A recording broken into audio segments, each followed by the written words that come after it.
கர்த்தருக்கு பிரியமானவர்களே, இயேசுடாம் நிகழ்ச்சியில் 53ஆம் பக்கத்தில் உங்களை சந்திப்பதில் மிகுந்த மகிழ்ச்சி அடைகிறேன்.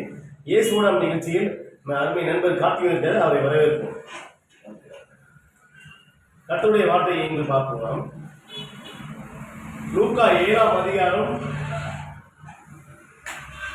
50ஆம் வசனம். அவர் ஸ்திரீயை நோக்கி, உன் விசுவாசம் உன்னை ரட்சித்தது, சமாதானத்தோட போ என்றார். கர்த்தர் இன்னைக்கு அருமையான வார்த்தை பார்த்தீங்கன்னா,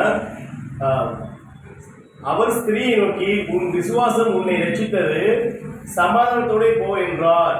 அதாவது ஸ்திரீயை நோக்கி, உன் விசுவாசம் உன்னை ரட்சித்தது, நீ சமாதானத்தோட போய் அப்படின்னு சொல்றாரு. அதாவது இந்த வசனத்தை ஏசப்பா யாருக்கு சொன்னார்? ஸ்திரீயோக்கு ஒரு பெண் பெண்ணு சொல்லியிருக்காரு. இந்த பெண்ணு பைபிள் எங்க எழுதப்பட்டிருக்குது?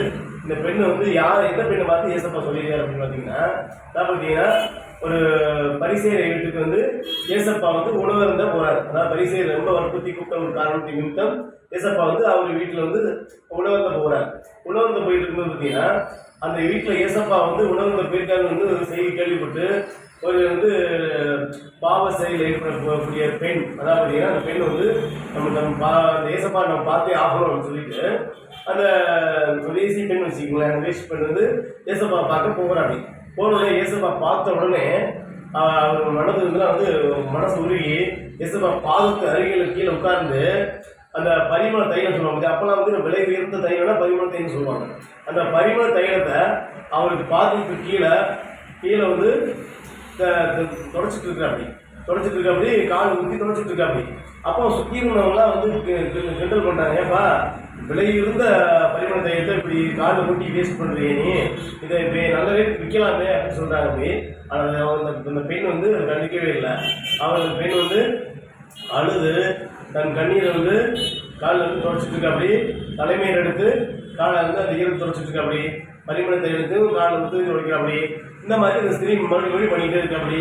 தன் காலை ஏசப்பாவுடைய காலை அவர் முத்தம் செய்யறாப்படி.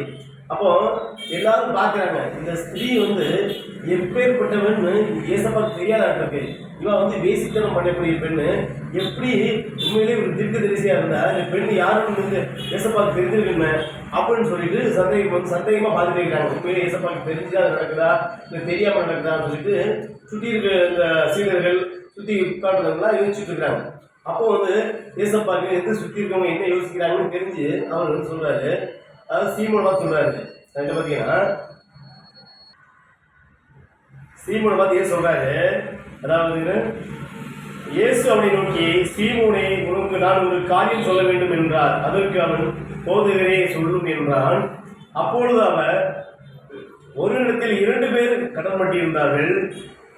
ஒருவன் 500 வெள்ளிக்காசும் மற்றவன் 50 வெள்ளிக்காசும் கடன் பட்டிருந்தால், கடன் கொடுத்தவன் கடனை மன்னிக்கிறாப்படி. அதாவது கடன் கொடுத்தவன் ஒரு ஆளுக்கு 50 வெள்ளிக்காசும் ஒரு ஆளுக்கு 500 வெள்ளிக்காசும் கொடுத்துருக்காப்படி. சப்போஸ் அந்த 2 பேரும் கடன் கொடுக்க முடியல, அப்போ கடன் கொடுத்தவன் கடன் வாங்கினவங்க மன்னிச்சிடறாப்படி. அப்போ மன்னிக்கும் போது யார் அதிகம் அனுபவிச்சிருப்பா அப்படி, அதாவது அந்த மன்னிச்ச மேலே யார் அதிகம் அனுபவிச்சிருக்கா அப்படின்னு ஏசப்பா கேட்கிறாரு. அப்போ சீமோன் சொல்றாரு, அதிகம் யாரு கடன் பெற்றாங்களோ அவங்க தான் அதிகம் அன்பா இருப்பாங்க அப்படின்னு சொல்றாரு. உன்னை ஏசப்பா சொல்றாரு, நீங்க கரெக்டு அப்படிங்கிறாரு. என்ன காரணம் கேட்டீங்கன்னா, நம்ம அதிகம் பணம் $500 வாங்கிக்கிறோம். அப்போ இவங்களோட பெரிய கடனை மன்னிச்சிட்டா அப்படியே அப்படின்னு நினைச்சிட்டு நம்ம அவங்க மேலே ஒரு அன்பும் பாசமும் ஒரு மரியாதையும் இருக்கும். அதே போலதான் இவன் வேசித்தனம் பண்ணியிருக்க ஸ்திரீ அநேக பாவங்கள் செஞ்சுட்டு இருக்கிறா. கர்த்தருக்கு விரோதமாக இந்த ஊருக்கே எல்லாரும் முகம் சொல்லிக்கிற மாதிரி ஒரு பாவக்காரியம் பண்ணிட்டு இருக்கிறா. அப்போ பெரிய பாவம்.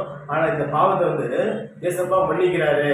ஏசப்பா மன்னித்துதான் சொல்றாரு. பார்த்தீங்கன்னா, அவளை நோக்கி, உன் பாவங்கள் மன்னிக்கப்பட்டது என்றார். அப்பொழுது கூட பந்தியிருந்தவர்கள், பாவங்களை மன்னிக்கிறவர் இவர் யார்?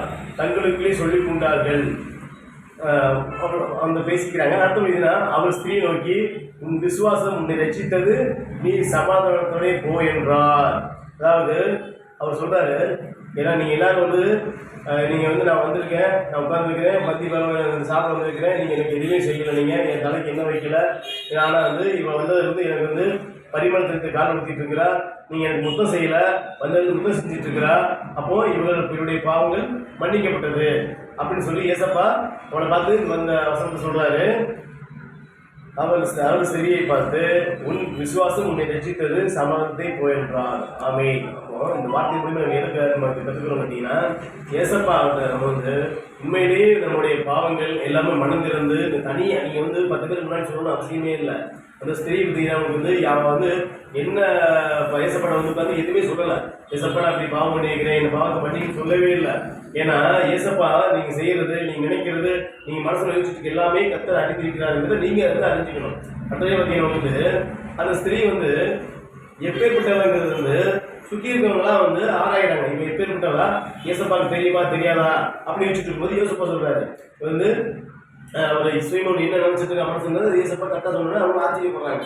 அப்போ எவ்வளோ பெரிய பாவம் செஞ்சிருக்கா அப்படி, ஆனால் ஏசப்பா அவரை மன்னிக்கிறாப்படி.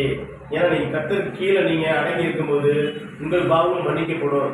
நீங்கள் தனி ரூமில் உங்களுக்கு தனி அறையில் உங்களுக்கு மறைமுக பாவங்கள், அதாவது யாருக்கும் தெரியக்கூடாது, யாரும் சொல்லக்கூடாது, வாய்ப்பு சொல்கிறது கூட பூச்சுது, அவ்வளோ பெரிய பாவங்கள் நீங்கள் பண்ணிட்டீங்கன்னா, நீங்கள் 10 பேர் சொன்னீங்கன்னா அவங்க அவங்க 10 பேர் சொல்லுவாங்க, அவங்க 10 பேர் சொல்லுவாங்க, உங்களை கிண்டல் கேள்வி பண்ணுவாங்க. உங்கள் முகம் முன்னாடி அப்படியாப்பா பரவாயில்ல கொடுப்பா, சரி தெரியாமல் பண்ணிட்டேன் அப்படின்னு சொல்லுவாங்க. ஆனால் நீங்கள் மற்றவங்க போய் அவன் யார் தெரியுமா இப்படிப்பட்ட பாவம் பண்ணிட்டான்னு சொல்லி உங்களுக்கு கிண்டல் பேசுவாங்க. இது மனிதனுடைய இயல்பு.